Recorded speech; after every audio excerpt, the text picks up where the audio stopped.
whoa. What's going on, everybody? I'm trying to see. Are we live already, man? Hold on. Let me see. Because I'm not going to lie to you guys. I was planning on going live here at 4, but I think we're live already, man. So, what's up, everybody? Let me see here. Let me get the chat pulled up. Let me see. Yep, we are for sure live, man. Let me go ahead and send our guest the link here. Let me go ahead and text him. Uh, um,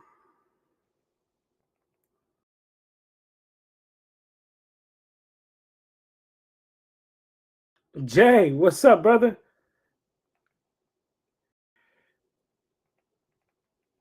I'm trying to get our guest here, Stone Hansen. So I'm just texting him because I'm not gonna lie to you guys. I was planning on what's up, Daniel Berry? What's going on, brother? Jay, what's going on, brother? I was planning on getting Stone here with us, and we were planning on starting here at 4, and Stone still is gonna join us, but we started a little bit early because I was over here playing with the settings and then accidentally clicked the go live button. So regardless, we are live though, and I'm happy to be here with y'all, man. What's going on? What's going on? How's your day, Jay? What about you, Daniel? Got 10 people in here supporting, man. Appreciate everybody tuning in. Our boy Stone Hansen will be joining us here shortly. We are gonna honestly talk all NBA, to be honest. That's why you see the title of this is an NBA round table. All right, let me see what's his best email.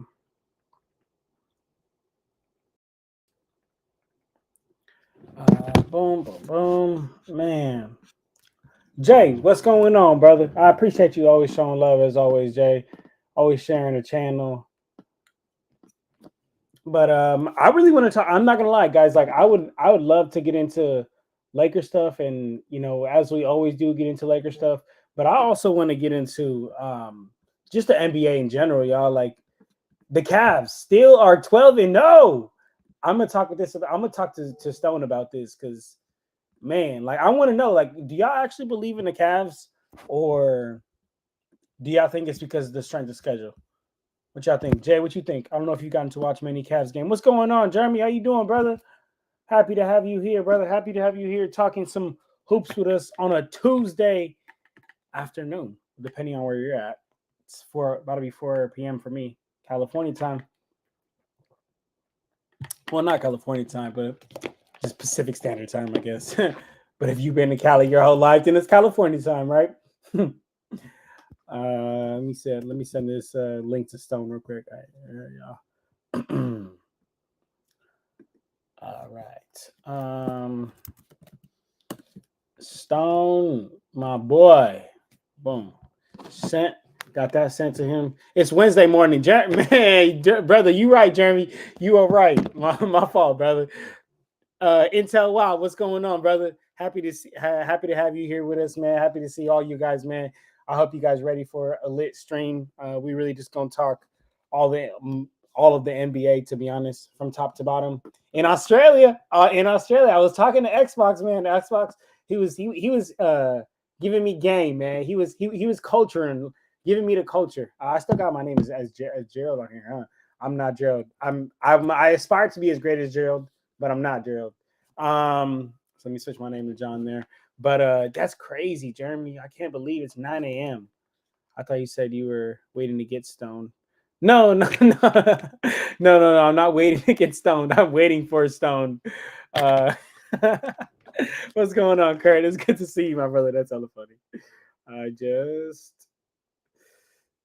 sent you the link. All right, Gerald with the tan. He said, "Where's my wrench at, Brody? Where's your wrench? What you mean wrench? You mean like the actual tool? Joe may join. Oh yeah, I would love to have Joe join us. I would love to, and you as well. Gerald, I mean, shoot, if we could get the whole gang in here, that'd be great. Hey, just wondering, where's my wrench at, Brody? I don't know. what you talking about, to be honest with you, my brother. But I'm happy to have you here, though. I'll tell you that much. Happy to have you here. I used to have a tan curve when I work outside. Man, that's crazy. Gerald, you used to work outside? I bet. Um, I'm not gonna lie, Gerald. People that are like of whiter tone, they tan quickly. Yeah, you guys sunburn quickly. So I'm sure I'll sell my wrench. I don't know if it's an inside joke about the wrench here, y'all, but um I'm not in on it. So whatever y'all talking about. Um, but anyway, though, Kurt, what's going on, brother? Jeremy, like I was telling you, yeah, Xbox, he was gaming me up all about Australia. Tell me why you guys are called the Down Under, telling me about y'all, what y'all speak. And I know probably a little bit of being dumb on my part. I should have known y'all spoke English, but we was just talking about everything, man. Vegas, that is true, Gerald. You are on in Vegas. Vegas is different. Let me see. Stone say he not seeing it. Okay, all right. Hold on, y'all. Hold on.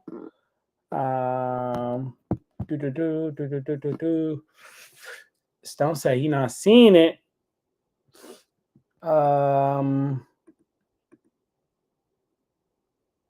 Man.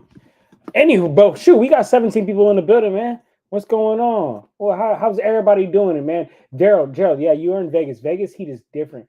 Kurt said, John, good to see you. What you think would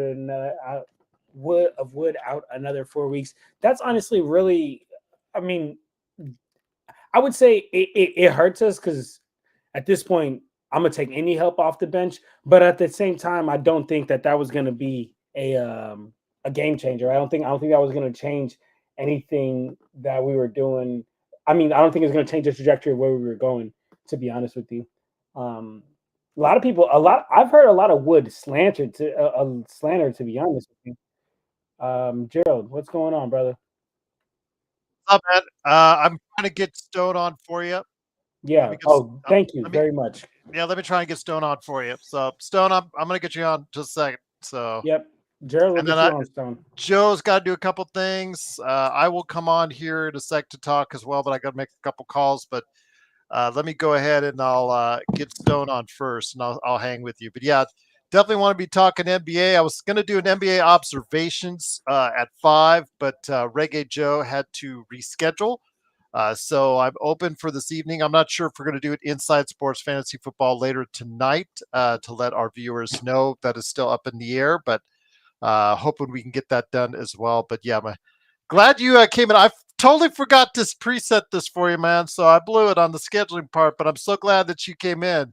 There he is. We got him. There you go. I'll be There he back, is. guys. There's Stone. So I'll be back. I'm just make a couple calls and I'll be back. Sounds good, Joe. Appreciate you. What's going on, Stone, my brother? How you doing? Can you hear me? I don't know if you can hear us. Um. Okay. Well, in the meantime, until can you hear me, Stone? Oh, He's gonna pop. He's gonna looks like he's gonna pop back in. Hopefully in a sec. I'll stay with you until he can hear you on that. Thank you, Blue, for the hit the like and subscribe. Kurt, what's going on? Yeah, actually, one of my many jobs here in Vegas over the course of the 90s and 2000s was running the outside lot and managing all operations outside at Dollar. And so I was outside for 7 to 10 hours a day. So, yes, I got quite tan to answer wow. that question. Yes. There he is. Can you hear us now, Stone? Still can't hear you, man. And we can't hear you. Yes. That's why it's funny because I have some of my pop culture cosmos panelists as well. They turn off their settings or they change their settings when they're away from the show.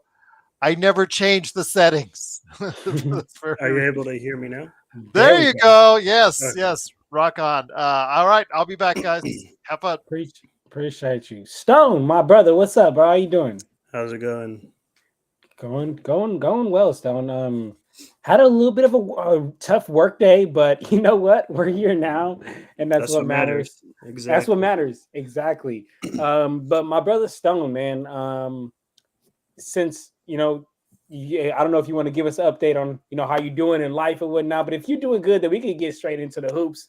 I'm gonna be honest, Stone. What I like I texted you. I didn't really have much of a agenda for this. Just want to kind of get an NBA, round table. Got to talk about the league in its entirety. Whatever people in the chat want to talk about, y'all want to throw some questions, some comments in the chat.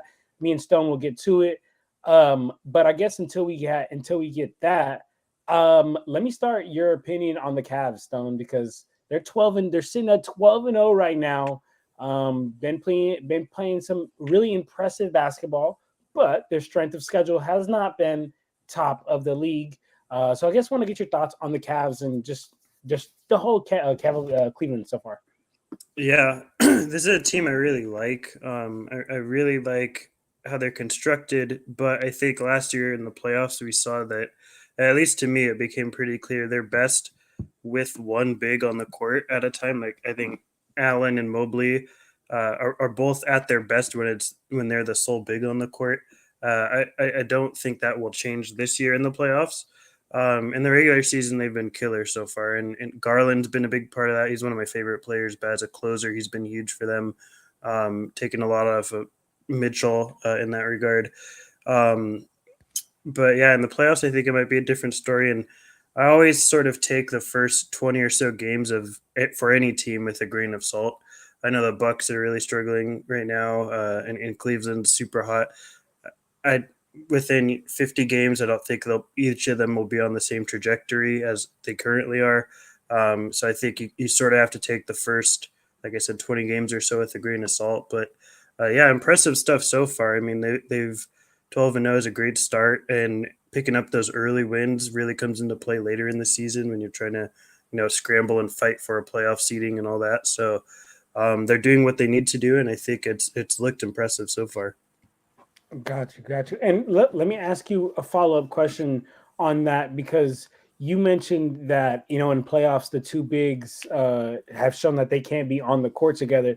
And that was actually going to be one of my questions to you, because I think this season, and in my opinion, and I mean, you tell me if you think I'm wrong, but in my opinion, the biggest difference for the Cavs, besides them just looking more in sync, it's been Evan Mobley. I think Evan Mobley's really gotten unlocked. I think he's really took another step this year in, his aggression and his ability to shoot the ball, the three ball, or even his willingness to just shoot that three ball.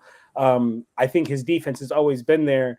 And again, we are only 12 games into the season, so these numbers are all on an extremely small sample size. But like that, the Twin Towers lineup so far this season has looked great, and I think it's looked even better than last year because of the improvement of Evan Mobley. So I was just going to ask you, like, is that something you don't believe in come playoffs? You think like one will get played off the court, and if so, like, can you explain to me and everybody out there like how that will happen, or how you see that? Yeah, I think Mobley, in my opinion, is the Cavs' best player. I think he's just flat out the best player on the Cavs. And a lot of people say Donovan Mitchell, and that's fine. But I think what really makes this team run is Mobley and his processing speed. That's really stood out to me pre-draft with him. Is he processes things so quickly on both ends of the court. That's why he's such a good passer and why he's such a good defender, because he sees things very, very quickly as a big. And I think offensively, like you said, the big thing for me is the aggression. He's really taken a step, like you were saying, and I think that that step forward unlocks a lot for him offensively. The last year they tried putting him more on the three as a shooter. I think this year he's up from that even. The percentage isn't great, but it's clear that it's something he's working on and trying to get better at, which I think is really going to be the key in terms of this working out in the playoffs. I think the only way it does work, or at least because I don't want to say they failed last time, but I thought they were better individually than as a unit with the two bigs. So I don't think they failed necessarily, but to fully unlock it, I think Mobley needs to be a really formidable shooter from three. And the best time to work on that is throughout the regular season. So hopefully as the season continues to go on, that'll improve, and maybe in the playoffs that'll come to fruition.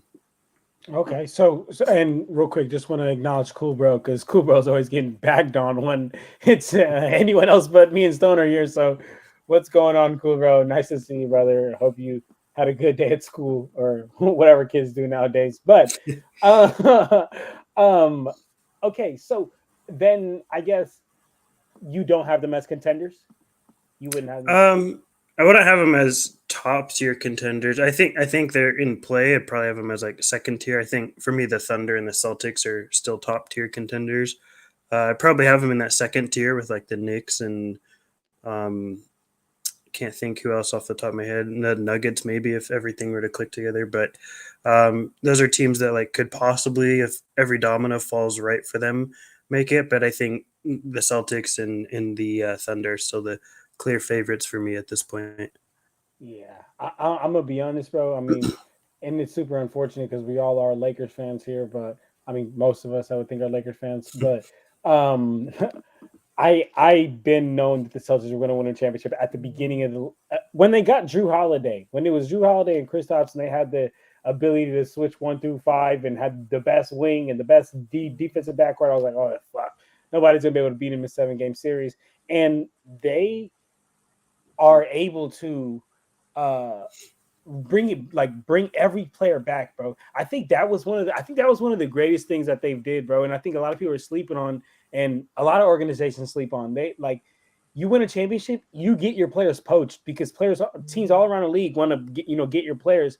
But the Celtics, like they paid everybody, like even the players at the end of the bench, they brought back everybody because if it ain't broke, don't fix it. But real quick, Stone, I want to give some love here to some people in here in the chat. He said, "Hey, do you believe the Lakers are winning 50 games?" Oh, I'm sorry, he was talking to Kurt, not us. But shoot, I don't know if you want to. I don't know if you want to answer, but do you believe that, Stone? Um, I don't think so. I think they'll probably end somewhere in the 40s. Would be I my agree. guess. I agree. I agree. Kurt, what do you think, brother? Let me see. I don't know if Kurt responded already. I think mid Uh, 40s, between like 44 and 46, 44 and 48, somewhere in there. Okay, cool, bro. Said John, what do you think of JJ so far? Is he what you expected? Better than what you expected? Great question, cool, bro. I'm gonna be honest. I expected a lot from JJ Redick. Well, actually, I'm not gonna say I expected. I knew he was gonna be a great X's and O's coach. And if you don't believe me, go on Lakers Corner. It's my YouTube page. I made a video talking about why JJ Redick's gonna be a good coach, and I talked about the things that I think the intangibles because like before this season, he never even had freaking a second grade AAU like coaching experience. So I had nothing to go off. But what I could have to go off was the fact that I've been listening to this guy since 2018 in his podcast, and I've been really locked in. And I've always known, like even before the Mind the Game, when it was just JJ Redick and Tommy Alter, and I've always known, like, damn, this guy is such a good X's and O's guy. And then I saw his ability to just connect with players, like throughout the years that he's had his podcast, and just him who he is as a person. Like he's just always had the ability to connect with players. And then I also know that JJ Redick is just, I mean, I don't know him personally, but from everything I've heard of him is like, he's one of those, man, if I'm going to do this shit, I'm going to do this right. Nobody going to outwork me. Nobody going to do this. And I think with all those three personalities, the ability to connect with players, his ability to be just hella smart, X's and O's, and then just having to be like, yo, once I start this shit, I'm going to do it. So I thought he was going to be a good coach. I ain't gonna lie. But one thing I did say, and if you go back in that video, you'll see that I said I do think it's going to be a bit of a learning curve because as with everything in life, there's a learning curve. But I do think that like years down the road, he'll be like, I'm not going to sit here and say little Pat Riley, but I think he'll be a very good coach in this league. But sorry that was so long. But Stone, talk to me about what you think about JJ. Yeah, I mean, I didn't really have too many thoughts beforehand because I'll be honest, like I didn't listen to his podcast before. Well, I still don't because he doesn't have it. Yeah, I didn't really consume his content before. And like you said, yeah, there's no experience to base anything off of. And just in general, like as a rule of thumb, I tend not to have an opinion on coaches if they're first time hires as head coaches. Like you just don't know. Even as assistants, like a lot of people are gung ho about certain assistants in the NBA getting an opportunity, and I'm like, well, how do you know that they're a good coach if they've just been an assistant this whole time? People might say good things about them, but that doesn't necessarily mean that they'll be, really good coaches. So I tend to be indifferent when coaches are hired. And as I said earlier, like the first 20 or so games, I tend to take with a giant grain of salt. So I still don't have like a great opinion on JJ. My opinion thus far is that he's way better than Ham was. And I think I sort of went into this hiring knowing that like whoever you hire is going to be a step up from where we were. And I think that that's proven itself to be the case thus far. I think that he's definitely has a lot of sets that we're running. Some of them are rudimentary, but I think as the season goes on, they'll expand and he'll add more to it. And even the fact that they're rudimentary, he's using them in different ways so that it's not as predictable. And I think that's interesting. We have plays out of the sideline out of bounds plays, timeout out of bounds plays. There's a lot of things that are interesting with him. I'm going to reserve like any definitive opinions about him until we have a bit more of a sample size. Maybe we're 40, 50 games in. And even still, I think win totals are going to be difficult to fully judge a coach in this situation because I just don't think we have the roster, no matter who the coach is. I don't think we have the roster to really have a ton of wins this year. So we could be way better than we were the last couple of years, but the win total might not reflect that because the roster is not any better. So I think he's a better coach than Ham was, but I don't have super strong definitive opinions as of yet. I feel it. That's real. And I remember like when we were in the process of hiring a coach, I thought the same thing to myself. I was like, okay, well, at least we're gonna get a better coach than Darvin Ham, because like that was one thing I kept saying. And I told my brothers, I was like, bro, that's the good thing about the bottom. It's like you can't get any worse than the bottom, you can't right? go down. Yeah, You can't go down. You can only go up. So yeah. So I feel you on that, brother. And I think anything good better Darvin Ham here. But let me get to Jay's comment and appreciate you saying something here, Jay. Jay said we have to talk about Wood SMH. But Stone, Christian freaking Wood out for at least another 4 weeks because of his knee injury. This was one of the first things I talked about on the stream because I accidentally started the stream 8 minutes earlier than I was supposed to. And then someone asked me about Wood, and I said like, it's unfortunate because I think I would have taken any help off our bench, or I mean, especially any help as bigs, right? Like, I mean, as much as you can consider him a big, let's consider him that, and I'll take any help off the bench, any help for the backup bigs. But I don't think that it's like the difference between here and there, to be honest with you. So that's why, I mean, to me, it's kind of like, I mean, it's unfortunate. Hope he comes back, but I don't think it was changing nothing. Are you in similar mindset, or where are you at with that? Yeah, I mean, it's sort of just a situation of we would need him in case because I don't think AD's out with the eye injury. I think he's coming right back. If AD were to be out, then I'd be stressing a lot more about it because we don't have any bigs. But the fact that we still have him and Hayes for now until something happens with his situation, it's not that big a deal because I don't think he'd be in the rotation anyways. I don't think he's a rotational player for this team. So him being out, I mean, it sucks for him and probably sucks overall. But in terms of the Lakers and trying to win, I don't think it makes any difference. But we have such thin depth that we could easily find ourselves in an OKC type situation where you have to play 5 guys that are 6'6" through 6'8", and you're struggling because the Lakers don't have the sort of depth even that the Thunder do. So playing guys, you might see situations where LeBron or Cam Reddish would have to play center if AD were out. So that's not something we want to see, and hopefully we don't. And having Wood there for that sort of insurance, it's the only sort of thing I could see that being relevant for. Absolutely. No, absolutely. I feel you on that, brother. And cool, bro. All right, brother. I'll see you. Hope you have a good rest of your night or day. And then we see you got Liz here from Twitch. What's going on? Nice to have you. And then Stone, I don't know if there's anything here in the chat that I missed, but it doesn't look like it. But for any of you, I want to throw something in the chat. Go ahead, throw it in the chat. But in the meantime, Stone, let's talk about this in-season tournament that we got coming up here. Hold on, let me see. He said, "Hey, John and Stone, the LA Lakers are 6-4 on the season under already." Yep, yeah, I agree. They are 6-4. But yeah, I don't know who to. But yeah, I agree, brother. They are. But I guess Stone. We got the in-season tournament coming up. I believe it starts on the 15th, November 15th, I believe. Any thoughts on the in-season tournament? I guess this is like the second year of it. Like I guess officially being rolled out. Is this something you like? Like how do you feel about it? And I guess you have any thoughts on this year's in-season tournament? I mean, it's pretty much pointless. It's just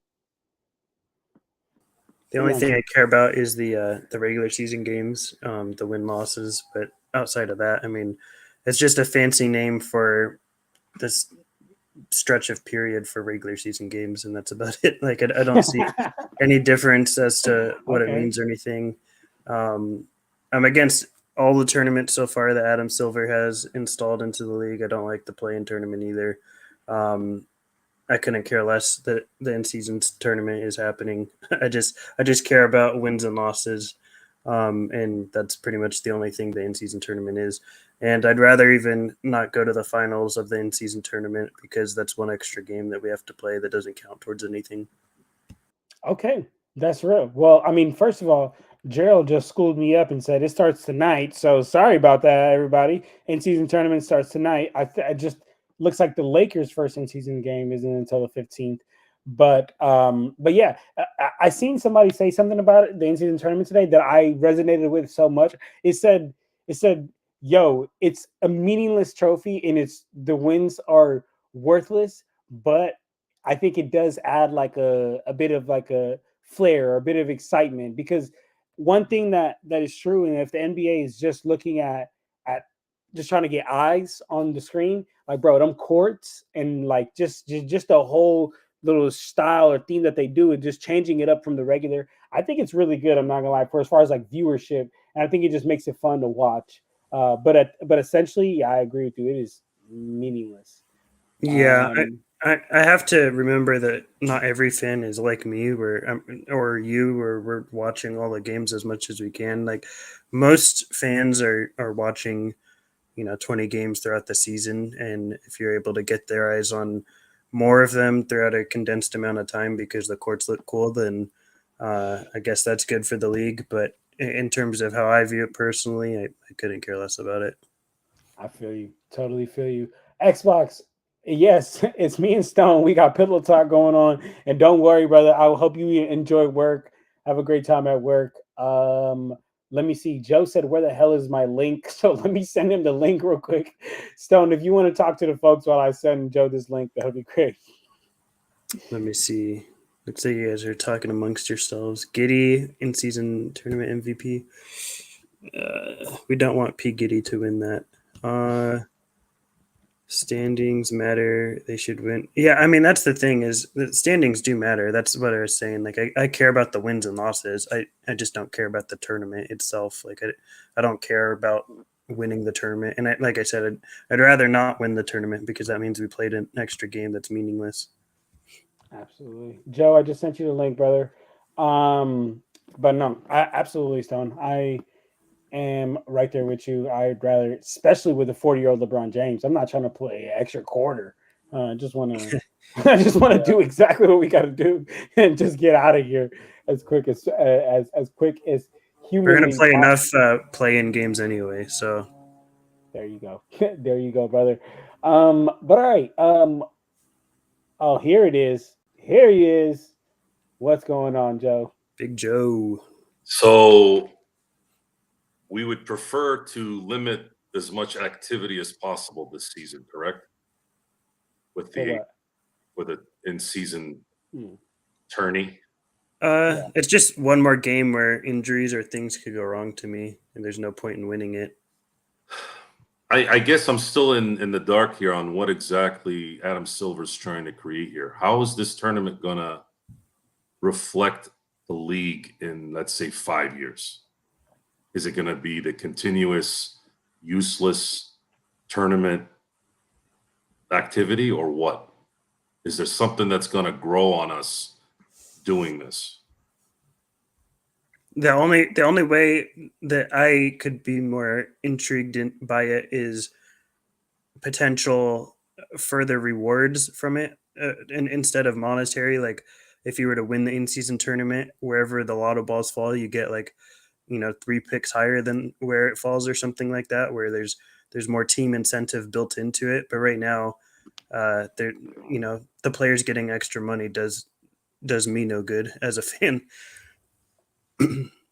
Yeah, I agree that there's going to have to be some kind of an incentive to winning these games or winning the in-season tournament. I still am advocating for the league to start making the game more regional. You kill kind of 2 birds with 1 stone. And what you do is you limit the travel so that people aren't constantly going back and forth from LA to Chicago, LA to, especially in the West.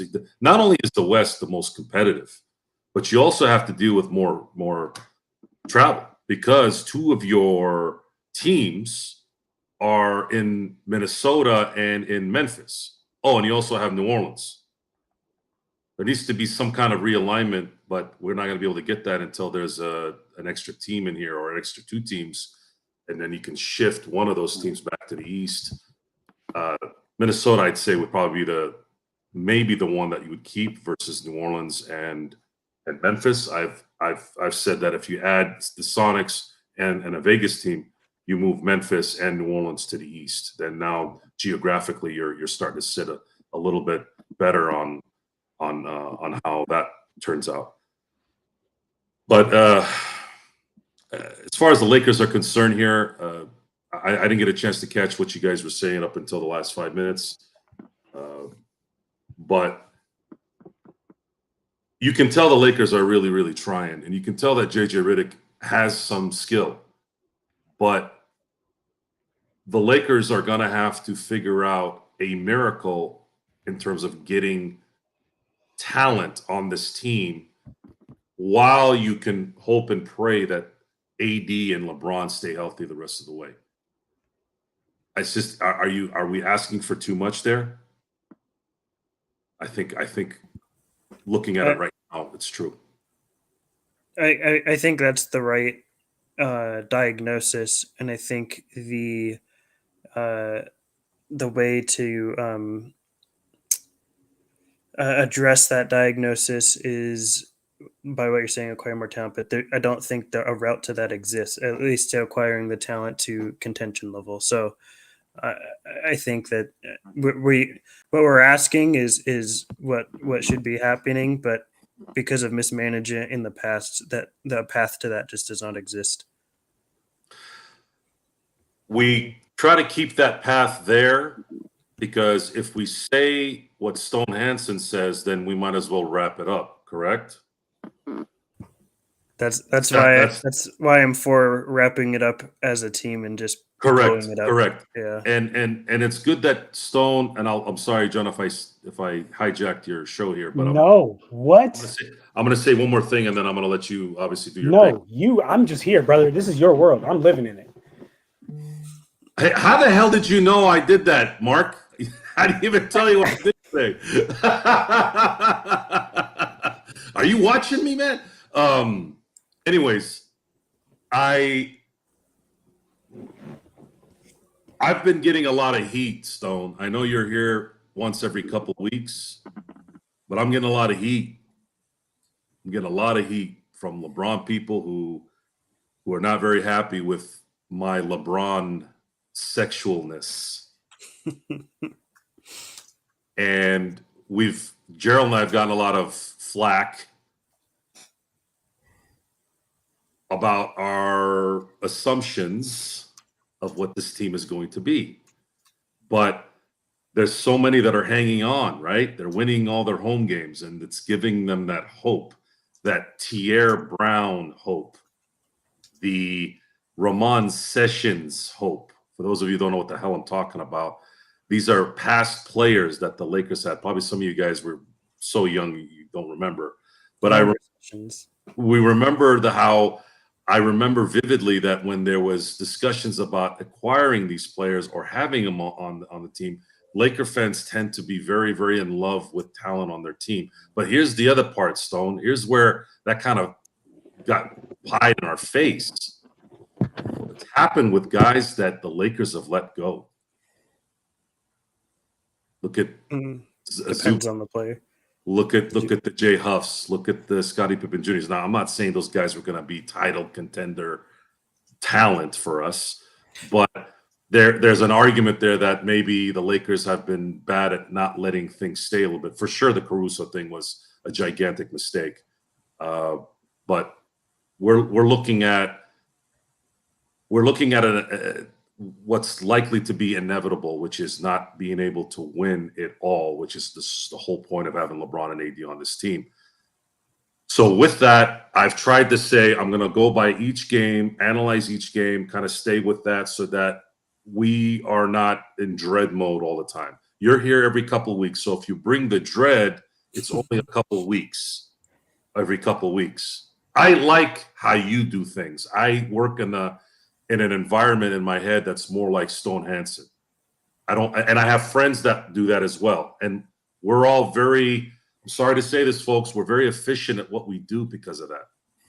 It's just, I'm sorry. I know it doesn't feel good all day, but it does not feel good to be a Lakers fan when they're like this. No, it doesn't. But you also can't live in a world of fantasy. I mean, I can delve into other subjects here, but I don't want to ruin the show. And ruin Gerald's show as well. He knows what I'm talking about. And I just want to say I'm going to try my best to entertain John, Stone, Gerald, and we'll go game by game, folks, and we'll massage it as we see fit at that time. That's all that there's left to do, Joe. That's all we can do. Let me see. John, give Delos. Xbox said, John, give Delos some credit. He's been playing nice. I absolutely have. I unfortunately couldn't make it to the last post game, but the one prior to that, I was there and I was giving them all the love. And I even said, hey, man, he might have found himself a role on this team. But even deeper than that, what I was really happy at is that it only took JJ Redick 12 games or whatever, 13 games into the season to figure out, all right, you know what? If this isn't working, let me move to this. Let me move to this. Let me move to that. And I think that this is something that we saw Darvin Ham stubbornly go into like 30 games into the season, trying one thing, being married to lineups, being married to players. But I'm super happy that, of course, JJ isn't. And JJ brought in D'Lo off the bench. He said, sorry, John, I'm giving him credit. Like, oh, yeah, appreciate you, brother. I think the reason the D'Lo thing is able to work is because Reeves has taken a jump with his handle this year. Not in a way that's huge, and he's not like crazy with it, but it's a lot more improved than where it has been. And I think that the reason D'Lo can come off the bench is because of that. And I think Reddish is probably a placeholder for Vando. I think once Vando gets back, he's probably the one starting over Reddish. Because I mean, I don't think Reddish is sustainable as a starter for a full year if you're not trying to be a lotto team. But I think he's probably a placeholder, and JJ's sort of trying to get a feel for, just how do things work when D'Lo comes off the bench. But I'd imagine Vando takes over when he gets back and healthy.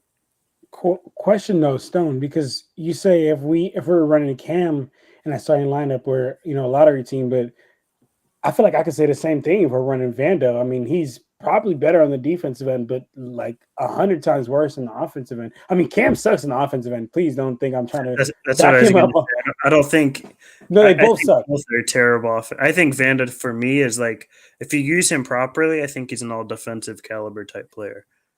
Okay, I'll give you that on that end, but it's like my issue that I had with Ben Simmons, right? It's like I don't need you to be a knockdown shooter, but I need you to at least attempt it enough to where defenses at least got to keep you honest. They at least got to be honest and got to have somebody out there. But I really believe that with Vando and from what I've seen in the last season with Vando on the offensive end, it's going to be a zero. I mean, the last two games, and I don't, I know it's not on the dot, but I'm pretty sure Cam had like 15 one game and then had like I think like 9 the game prior to that. And these are numbers that I don't see Vando putting up. And agreed, he's a way better defender, and Cam is an all right defender, but I think he just gives so much more on the offensive end. I guess, what do you think about that? I mean, I agree. And to be clear, neither of them are ideal. Like we're working with what we have here is the issue, and what we have is not good enough. But I think that for me, I mean, I'd much rather play Vando, considering what we have. I'd much rather play Vando and get that defensive slower out of him and use him as. I mean, we've seen JJ's sort of defensive style where he likes to have a roamer a lot of the time defensively, and if your roamer is Vando, I think you're getting a lot more out of your defensive scheme than you would be with Reddish. Obviously, the offense it's just not good. It's bad, and I think it'll remain that way. But you're probably not using him as a 35, 36 minute a night starter. You're fluctuating a lot of those minutes with D'Lo off the bench, so I think that's a way you can kind of get around it a little. But yeah, I mean, I agree. It's not ideal, but I don't think the ideal exists with this team currently. I agree. Gerald, Joe, do you guys have any thoughts on whether you would rather see Cam or Vando in that starting spot? Well, again, you're talking about perimeter defense being one of the main reasons why the Lakers were having some issues at the beginning of the season. And Cam Reddish is a significant upgrade as far as perimeter defense is concerned, and so is Vando. But you're talking about their ineptitude on the offensive end. Nobody is scared of them. I remarked the other day, I thought Kelly Oubre, I think, was like right on Cam Reddish, and I'm asking myself why. You should always be 10 to 15 feet away from him, begging him to shoot. You should have a sign with you when you come out of timeout. You should take the clipboard from the coach to either Vando or Cam Reddish and say, please shoot, right on it, and just flip it up when they're on the offensive end, when they get the ball, or if they get the ball, because that's how bad they are on that end of the floor. So with that said, though, they are a substantial upgrade on the perimeter defensive end. And if that's the case, they need that. But you need to have 4 prolific scorers and guys who can stretch the floor legitimately around them. And I'm not sure if the Lakers have that. AD shooting threes at under 30% is not going to do that for you. AD needs to be under the basket. I don't care how intoxicated people get when he hits one. He is still under 30% on the season. That should tell you all you need to know about where he should be shooting the basketball on a regular basis. Dalton Connect, I'm still been disappointed by his results so far, but some of the reasons for that is the fact that he is not consistently getting touches. And Stone will tell you, shooters need touches, consistent touches out there. They just can't be running back and forth just for their health. And seemingly that's what happens a lot of times to Dalton. So he gets out of a rhythm, and then you're asking him like for once every 5 minutes to touch the ball and shoot it, and you're asking him to instantly be a heat wave. That's hard for a shooter to do. Shooters need constant touches in that offense. So the guy, JJ Redick, who has done a solid job to start, remember the day Dalton was drafted, he said he's drawing up plays for him. Well, draw up some more plays for him, please, and get him some consistent touches. Like, instead of in just 1 or 2 minute span, try spacing out his touches over the course of a 5 to 7 minute, his entire tenure or term out that he's out there for that period of time, instead of just trying to condense it into 1 or 2 possessions for him. Then you maybe see if he can become that stretch shooter, so you can have a guy like Vando or Reddish out there more often, along with Austin Reeves or a D'Lo and Rui Hashimura spreading the floor alongside of him. So again, it's just some of this is based off of who you have on the floor with them, because you know it comes at a price, John, when you have Cam Reddish and Vando on the floor. Again, your perimeter defense is significantly upgraded, but you need to have guys that can stretch the floor out there with them. John? Yeah, I agree. I was just thinking if Joe had anything to jump Yeah, in. Vando was exploited badly in the Western Conference Finals a couple years ago, and the deeper you get into the playoffs in the NBA, it doesn't get talked about enough. The deeper you get, the pressure and the difficulty it's almost like high school to college, college to the NBA. It's drastic. When you win a playoff game in the first round, yes, cool. Second round, it's hard. You get to the conference finals, you're gonna play a team that's gonna be good usually. And then of course the finals is off the charts, right? It doesn't matter if Reddish or Vando are healthy and capable, at least on one side of the floor, which is they are. They're still going to get exploited. It doesn't matter if they shut down anybody on the defensive end. If they can't score and they're playing essentially 4.5 versus 5 against Denver, everyone on the Denver starting lineup can score. And this is the NBA in 2024. If you can't score, you're going to have a problem. This is not the 2004 season where the Pistons can lock you down. This isn't the 2008 Celtics where Tom Thibodeau can set up some kind of defensive scheme to stop you. Those days are gone. You can have a good defense. You can have a respectful, maybe above average defense, but you still probably have to have lights out offense to get you through everything. So when you look at, let's say, the Celtics got a lot of praise for their defense during their run, especially in the finals. Now, if you look at the competition during that time, they were fortunate enough to meet every team in the East where they were missing their one guy. That was a huge advantage for the Celtics. Not downgrading their title. Hey, injuries play part of the game. They did their job. They can't be forced to play whomever. They got to play who they play, and they made it work, right? I'm not downgrading it. But they did not play against any elite players almost the entire time in the East. Then when they met Dallas, and this is the one thing I didn't expect in the finals, is I had no idea that Kyrie Irving was going to turn into James Harden circa 2012. They absolutely clowned Kyrie Irving, and they just let Luka do Luka things. So just let Luka do his thing. It's not going to make every shot. Doesn't matter. And then everyone else was either young or just got there during a trade. They exploited it. And then, of course, you had guys like guys like Drew Holiday, whom were making timely defensive plays. So very similar to the NFL. The NBA is almost identical to the NFL in that both leagues have pretty much outlawed any kind of chance at an elite defense. They're not going to let you play elite defense.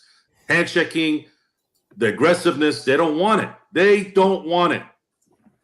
So you have to play as well as you can and be smart, maybe a little bit in the coaching department and obviously talent department. Guys that have some athleticism in the perimeters, guys like Tatum, guys like Drew Holiday, guys like Jaylen Brown. And then you got to hope that there's certain parts of the game where you can make a defensive stop and it ends up helping you win the game. That's essentially what sports is right now in the NBA and the NFL. And the Lakers do not have anyone on this team other than Anthony Davis that's a two-way player. And that is ultimately what's going to be their demise. That's the reality of that. Agreed. I'm right there with you. And you know what's crazy, Joe? I really do think that the NBA as a whole is getting so much better that it is going towards, if you are not just a two-way player, period, you're gonna at some point get played off the court. And I think the only player and the only players that will be able to somewhat get away with this are the generationally great players like Luka. But Luka got paid. He paid for it last in the finals last year, because the Celtics, their ability to switch 1 through 5, their ability to guard everyone, that made it to where there was never a mismatch. Like there was at no point on the time on the court where they like, oh my gosh, we need to go help him because he's about to get blown by, and then it's about to just be playing driving kick. And now the Celtics would be trying to close out to players, and the other team would play, the Mavs were playing against a closeout. But what I'm trying to say is that the league is getting to a point where if you can't play defense, if you can't do at least a little bit on both sides of the ball, you're going to get played off the court. And I think, like I said, I think Luka's the only one that can kind of get away with it because he's so damn good on the offensive end, and he brings you so much on the offensive end that you're like, you know what? I'm just going to take the good with the bad. But I even think I have a hot take. I ain't going to lie. Well, it's not really a hot take, but it's a take. I think Luka is probably about to have his best defensive year this year. I think if he's the dog that I see in him, he should be pissed off about that loss. He should be pissed off and be like, you know what? One of the things that cost us to lose was me having some terrible defense. He was, go back and look at the finals. He was the one that was always exploited. They would switch until they get the matchup against Luka and exploit Luka. So I'm expecting him to work on his puppies this offseason. They're not getting off to a great start so far, though. That is true. Jordan said, name 25 two-way players that are elite. All right, sounds good.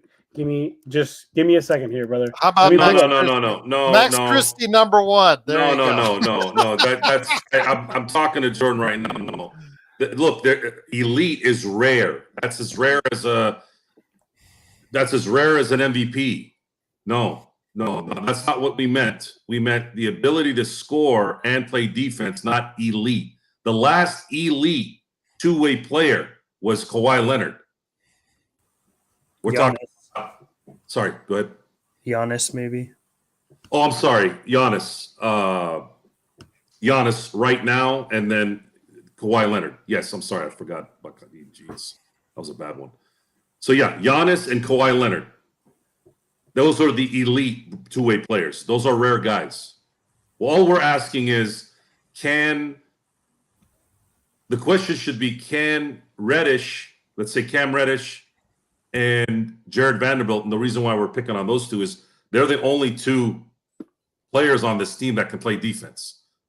Can they hit an open shot if they're open? The answer is no. Can they score a combined 10 points a game? Probably combined, not as separate. Yeah, they could, but will their mental faculties allow them to consistently be available and focused for an 82-game season? The answer is no, because we've seen it. We have no reason to believe that they're gonna do that because they've never done it. Jared Vanderbilt's already underway there. He's always unavailable. Cam Reddish, he has a couple good weeks, and then all of a sudden a bird flies, takes a shit in front of him, and then something happens. I don't know. Then he just languishes on the bench until dramatically, like a cockroach, he just appears once again in the rotation, and there you go. Yes, but thank you, Joe, for that clarification, because yes, that Jordan Brown or Jordan, whatever your name is, brother. His name is Jordan Brown. Jordan Brown. All right. Well, just here to say, yes, I wasn't saying everyone has to be an elite on both ends, but you at least have to be able to do it a little bit to where you will not be exploited. On the offensive end, you have to at least be able to shoot the ball enough to where the teams have to at least be honest with you, to where you're not playing a 4-on-5 in a half-court set. And on the defensive end, you got to at least be able to slide your puppies enough on the perimeter to where you're not a mismatch every single time out there. Gerald, Stone, do you have anything you want to add to that or anything on that end? Go ahead, Stone. No, I don't have much to add. I just want to make a note that the Lakers are the top 11 teams in the Western Conference. They're the only ones that have a negative point differential at this point in time. So, again, maybe some credit goes to JJ as far as managing a team that, if you look at it just based off the numbers, should be not quite as good as their record indicates. So if that's the case, he does, he does deserve some credit. He's got some things to learn. He's like you said, made some changes. But then again, Ham took Austin Reeves early out of the lineup as well. The thing was, Ham was so stubborn on keeping Prince in there. That was something I'm hoping that will not repeat itself down the road with somebody that just is continually a problem, not starting lineup. But I don't see that. If Rui is inconsistent, that's just who he is. He's not going to provide you consistent points and consistent output each and every game. That's just who he's been throughout his entire career. But he does well enough to justify his importance right now in the starting lineup. Austin Reeves, he was struggling to start the season, but he has picked it up as of late. So he is justified. And then, of course, you have LeBron and AD. By the way, did you mention that AD, I checked out, very good, and he expects to be back for tomorrow's game? Just want to let everybody know. And then you guys dropped the word on Wood, correct? Yeah, me and Stone were talking about Wood. Yeah, earlier. that Vengeance tour has been delayed even more. So yeah, he's coming back for that. Man, yeah. Xbox is hilarious. He said sliding puppies means something very different to me. Well, out here in America, sliding puppies means just to be able to slide your feet fast. And then Jordan, he said everyone can play defense. Wow, that is a terrible take, brother. I'm not gonna lie to you. Everyone cannot play defense. Yes, everyone they understand. See D'Angelo Russell as a starter. Jordan, go home. Come on, because go home, dude. Everyone may understand the concept of defense, but everyone cannot play defense, especially at an NBA level. You have to have the ability to be able to slide your feet at that fast. You have to have the ability to be able to understand the offenses and concept and switching and zone. So that's a terrible take, brother. I'm not gonna lie. That is terrible. That is one of the worst takes I've heard. Yeah, I'm not gonna lie, it was a really bad take. If it was a matter of people wanting to play defense, there'd be a lot more players in the NBA right now. Yeah, like Alex Fudge. Alex Fudge wants to play defense too. What has gotten him? Yeah, that's got him 6 minutes a game at South Bay. Fudge in your face is what it's got. Although he does now. Well, you might as well eat fudge right now, Jordan, because that's the only benefit you're making in this. Well, to Joe, he was a bench warmer on the Dallas NBA Finals team, but Alex Fudge. He was actually, remember, he let go by the Lakers. Dallas picked him up. He rode the bench on Dallas, I think, during the course of their season last season, and then now he's back on the LA South Bay roster. I think he got 6 minutes the other night.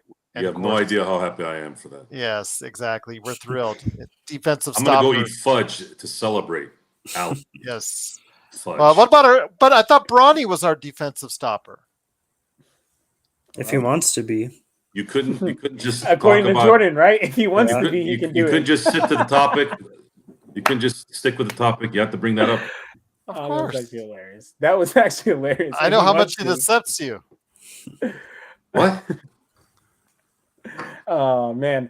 But hey, as far as like you saying you play defense if you want to, I think that could work to a certain level. Like maybe at like an adult league, where people hold on. BTS put in there. Good. Chris Dunn is an elite two-way player. How come he can't get off the bench for the Clippers if he's an elite two-way player? How come he isn't starting for the Clippers? He should be. I think I was going to say that too. I think he actually should be starting for that team. I'll be honest with you. He's not elite, but he should be starting, I think. And I don't think Norman Powell's been killing it. They can both play together, though, I think.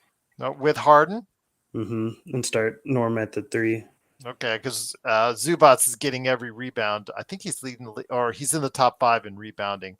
So, I could see you get away with it. Yeah. Dunn is a good defensive player, and his 3-point shooting has come up, especially since he came back from Utah.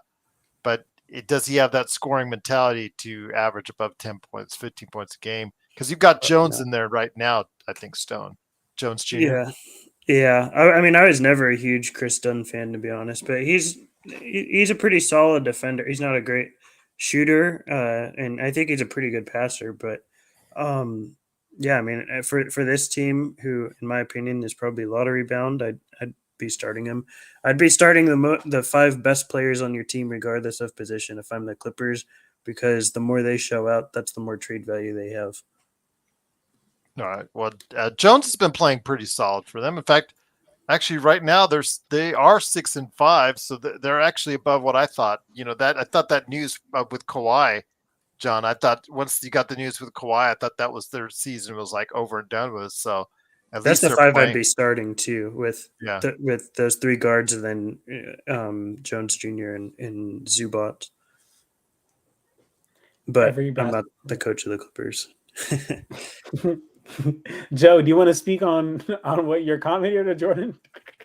Well, I put another analogy to it. What he said was like saying every would-be basketball player would play in the NBA if they tried. I mean, come on, man. That's a terrible take. You deserve a slap. Like while you're sleeping with water after on your head. Joe, you probably were the one at the on tape, posted on YouTube for everyone to see. That is what your destiny is with that comment. That was hilarious. Jordan says, no, it's an actual thing. No, it's not. It's your thing, and your thing sucks. He's going to have to. We'll see how well he defends his take, how much he wants to. You can't defend a take like that. You can't say you can if you want to play defense if they tried. That reminds me of that meme where The Rock it's my favorite meme. I have it on my phone. I can't show it because you never know with these damn copyrights. But it's basically The Rock, he had very funny facial expressions when he was in his prime. But he has this like look, and he wins the prize, and then it says the teacher says we're all winners, and he's just like. So that's how I feel right now. I feel like, okay, I wanted to play in the NBA, but I didn't try to play in the NBA. That was Jordan's response. So you're saying Cam isn't trying to make his shots. It doesn't matter if he's trying. He only takes two a game. You only take 2 a game. Yeah. Hold on. Jordan said, sound saying, hold on, let me make sure, because I'm not a good reader. BTS, what are you going to tell us next? That movies are fake too? Sound saying they can play defense is not crazy. That's not even a sentence. Sound saying play defense. Maybe you're becoming more. Maybe you're too broad with it. The only thing is with the Lakers, and I don't know how Stone feels about this, but I'm assuming to the fact that if you put Vando or you put Cam out there, you have to have guys that can score the basketball because it becomes a 4-on-5 situation on the offensive end. One of those guys do help tremendously against a elite scorer that's a scoring guard or a wing, because the Lakers don't have much. Correct me if I'm wrong, Stone. I mean, how much is in the area? We always talk about, they need a center, they need a guard. But when it comes to wings, what do the Lakers really have to offer, Stone? They need one of everything, Gerald. Or yes. two of everything. Exactly the answer I was looking for. So that's the problem. There's, like I was saying, there's no perfect answer because it's a catch-22. You get something here and you lose something there. You're not gonna, it's a give and get sort of relationship. You're not gonna get a two-way player, which is what you need. You need multiple of them, but you're not. We just don't have that. So you have to give something. You have to give something up to get something, and that's sort of where the Lakers are right now. I mean, I mean, if you look at it right now, is Cam Reddish the closest thing we have to a wing player, Stone, right now, or do you want to put Dalton Rui, at I guess. 6? Well, Rui can't guard wings. He can't guard threes. He's too slow-footed. Yeah, he's our best. He's a good team defender. That's the reason he's good enough as a team defender to start. But individually, he's bad. And I think that we just don't have. I mean, Dalton to me is right now, at least his rookie season, probably not far off from Rui in terms of how bad he is as a individual defender. So I don't think we don't have a clear answer, and that's the issue. Man, it's looking bad. It's looking bad. Well, but then again, that brings the point of 6 and 4 being maybe the best that JJ could put out right now. As far There as is a light at the end of the tunnel, though, fellas. Yeah. There is What a is light, it? and I've delved Starting in. over. There's a light at the end of the tunnel, even bigger than that, Stone. And Ooh, we I'm learned interested. from Time travel. It was made aware to me by Bloodhound a few shows ago, and we're going to talk about that more tonight. Teasing the show tonight, so you all know. Stone, I know you'll probably be asleep, right? When is it? What time are we on, Gerald? Well, I haven't heard back on ISFF, so we can put it whenever you guys want. So Okay, whatever it takes to get Stone to not sleep, we can go ahead and. I mean, I can start up when you guys want. I'll be out at 7, but if you guys want to start up and just What do you chit-chat- think? You're right now. It's 8:00 there. Do you want to start at 10 your time, Stone? or you could just start it now. I mean, you could just If guys we- start. No, anytime. I gotta set up. I gotta prepare. Gerald, you Oh know my this. Anybody, shows are not just come on here and start talking. I gotta. Joe, you bring always some come notes. here and start If- talking. Yeah, No, if we I did that now, but I'm talking about our normal show. Okay, all right. if we started within the next hour, I could make it probably. But All right, let's do 9:00 then, your time, and 6:00 our time. okay. I'm gonna go get ready. Gerald, you gonna be there? Yeah, I can be there. I can be Okay, there. John, are you? I am gonna try to be there. I have to call a lender because I'm starting the home buying process. So I Okay, gotta this is call the only lender time. here. The only time I'm gonna let you wear green on our show is when it's De La Salle, because I know Okay. all about De La Salle. So that's Thank good. you. What about Michigan State for Magic Johnson? I can roll that too. Yeah, you're right. My brother-in-law is a huge Michigan State fan. L. Rob, he lives in Michigan. I don't care about El Rob. No, What the hell? I'm just kidding. El Rob, I'm kidding. El Rob, I love you, man. I love you. Michigan, my Michigan peeps. You know I love you. My roots were born in Michigan, so of course I support my Michigan crew. Anyways, I'll be back in an hour, folks. We'll talk more about the light at the end of the tunnel. It's probably not going to be fully blasting for a while, but there is something possibly brewing, and we're going to talk about it. And I want to know what you all think, especially Stone. So until then, we'll do an NBA observations at 9 p.m. Eastern then. 6 I don't p.m. care what you call it. Go ahead and do it. All right, we'll call Whatever you it need to do. Joe screams at everyone. Okay, all right, sounds good. All right. Well, I think this is a good place for us to go ahead and wrap it up. Then we know. Oh, that was a good comeback, Joe. Kick him out there. I think it's a good place for us to wrap it up, man. We got 34 people.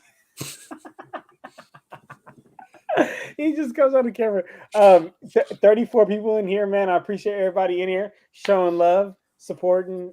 Make sure you guys check out all the channels, man. Make sure you guys check out everything that the Lakers Fast Breaks got going on, man. As I always say, Gerald, right here, right under me. This man works tirelessly and so hard for you guys. So make sure you guys show love to Gerald by subscribing. If you want to check out any of my work, please do check out Lakers Corner and Clutch Talk. Lakers Corner, so clearly about the Lakers. And Don't forget Stone. He's working on some things. He's working on some things. Stone, you gotta excuse me, brother. I don't know your Twitter name by No worries. heart, but can you please tell the people where they can find you on Twitter for your draft analysis? Yeah, I'm at report_court, and then there's a lot of people moving to this app called Blue Sky lately. I made an account there too, and I'm at Full Court Report there as well. And yeah, I'm not doing stuff this year as much as I've been doing in the past, but if you want occasional draft work, you can find me there. Y'all heard it here first, man. Appreciate you guys, and for now, we're out of here, y'all.